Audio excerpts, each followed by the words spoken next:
విదేశీ గడ్డపై చిక్కుకున్న నర్సాపురం నియోజకవర్గ యువకుడిని రక్షించడంలో కేంద్ర ఉక్కు భారీ పరిశ్రమల శాఖ సహాయ మంత్రి భూపతిరాజు శ్రీనివాస్ వర్మ ప్రదర్శించిన చొరవ సత్ఫలితాలనిచ్చింది. దుబాయ్లో ప్రాసిక్యూషన్ ఎదుర్కొని అదుపులోకి తీసుకోబడ్డ నర్సాపురానికి చెందిన జైదీప్ కేంద్ర మంత్రి శ్రీనివాస్ వర్మ ప్రత్యేక కృషితో క్షేమంగా స్వగ్రామానికి చేరుకున్నారు. ఆదివారం భీమవరంలోని కేంద్ర మంత్రి క్యాంపు కార్యాలయంలో జైదీప్ తన కుటుంబ సభ్యులతో కేంద్ర మంత్రి శ్రీనివాస్ వర్మను కలిసి సాలువాతో సత్కరించి హృదయపూర్వక కృతజ్ఞతలు తెలియజేశారు. ఇరాన్ అమెరికా యుద్ధ ఉద్రిక్తతల నేపథ్యంలో దుబాయ్లో ఉద్యోగరీత్యా నివసిస్తున్న జైదీప్ తమ సమీపంలోని మిస్సైల్స్ దాడి దృశ్యాన్ని తెలియక చిత్రీకరించి తన కుటుంబ సభ్యులకు పంపించారు. దీనిని అక్కడి ప్రభుత్వం నేరంగా పరిగణించి ప్రాసిక్యూషన్ పేరుతో అతన్ని అదుపులోకి తీసుకుంది. ఈ విషయం తెలిసిన వెంటనే కేంద్ర మంత్రి శ్రీనివాస్ వర్మ యుద్ధ ప్రాతిపదికన స్పందించారు. మంత్రి స్వయంగా భారత విదేశీ వ్యవహారాల శాఖ అధికారులతో ఎన్ఆర్ఐ విభాగం ప్రతినిధులతో మాట్లాడారు. ఎమిరేట్స్ కౌన్సిలేట్ అధికారులతో నిరంతరం సమన్వయం చేశారు. జైదీప్ విడుదలయ్యేలా అత్యున్నత స్థాయిలో ఒత్తిడి తీసుకొచ్చారు. ఈ సందర్భంగా జైదీప్ మాట్లాడుతూ తనతో పాటు వివిధ దేశాలకు చెందిన మరో 40 మంది ఇప్పటికీ దుబాయ్ పోలీసుల ఆధీనంలోనే ఉన్నారని, కానీ కేంద్ర మంత్రి శ్రీనివాస్ వర్మ ప్రత్యేకంగా తీసుకున్న చొరవ వల్ల భారతదేశం నుండి నేను ఒక్కడే కేసు నుండి బయటపడి క్షేమంగా రాగలిగానని భావోద్వేగానికి లోనయ్యారు.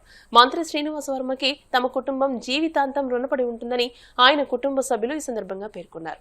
నర్సాపురం నుంచి నేను దుబాయ్లో ఒక 6 months నుంచి వర్క్ చేస్తున్నా సాఫ్ట్వేర్ ఇంజనీర్గా. ఇరాన్ ఇజ్రాయెల్ వార్ వల్ల దుబాయ్లో ఒక ఫ్యూ మిసైల్స్ పడ్డాయి. సో మా డాడీ వాళ్ళు కంగారు పడుతున్నారు, ఆ మిసైల్ మా బిల్డింగ్ మీద ఏమైనా పడ్డదేమో అని. సో నేను వీడియో తీసి ఇట్లా నా బిల్డింగ్ మీద కాదు, కొంచెం దూరంగా పడింది, నేను సేఫ్గానే ఉన్నా అని పంపించాను. సో అది దుబాయ్లో అఫెన్స్ అంట, నాకు తెలియలేదు. సో దానివల్ల నేను పోలీస్ వాళ్ళు నన్ను చాంబర్లో ఒక 3-4 weeks పెట్టారు.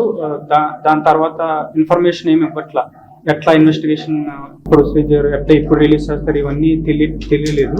అప్పుడు మా డాడీ మా మమ్మీ పేరెంట్స్ మినిస్టర్ గారిని రీచ్ అవుట్ అవ్వడం జరిగింది. సో అప్పటి నుంచి ఒక 1 weekలోనే వాళ్ళు రిలీజ్ చేశారు నన్ను. చాలా ఫాస్ట్గా ప్రాసెస్ జరిగింది. ఒక 45 మంది వరకు అరెస్ట్ అయితే ఇండియా నుంచి విడుదలైంది నేను ఒక్కనే. ఇంకొక 2, ఒక బ్రిటిష్ అబ్బాయి, పాకిస్తాన్ అబ్బాయి, ఓన్లీ 3 మాత్రమే రిలీజ్ అయ్యారు. ఇండియా నుంచి నేను ఒక్కనే, అది మినిస్టర్ గారి వల్లే జరిగింది. మిగిలిన వాళ్ళు ఇంకా అక్కడే ఉన్నారు, వాళ్ళు ఎప్పుడు రిలీజ్ అవుతారో కూడా తెలియదు. చాలా చాలా థ్యాంక్ యూ మినిస్టర్ గారికి చేసినందుకు. వాస్తవ్యులు అయితే నా చిన్నపిల్ల దుబాయ్లో జాబ్ చేస్తున్నాడు సాఫ్ట్వేర్ ఇంజనీర్ గాను. అయితే చిన్న సమస్య వచ్చి బాబు కొంచెం కస్టడీలో తీసుకోవడం అయ్యింది. వెంటనే మేము మినిస్టర్ గారి ఆఫీస్కి వచ్చి మా విన్నపించుకున్నాము. వెంటనే ఆఫీస్ నుంచి చాలా చాలా తొందరగా వాళ్ళు యాక్షన్ తీసుకొని నా బిడ్డకి సహాయం చేశారు. ఈరోజు మా బిడ్డ మా కళ్ళ ముందు ఉన్నాడు అంటే అది కేవలం మినిస్టర్ గారి వల్లే. ఇంత త్వరగా నా బిడ్డ వస్తాడని అసలు కల్లో కూడా ఊహించలేదు. జీవితాంతం మేము రుణపడి ఉంటాం, మా కుటుంబం మొత్తం.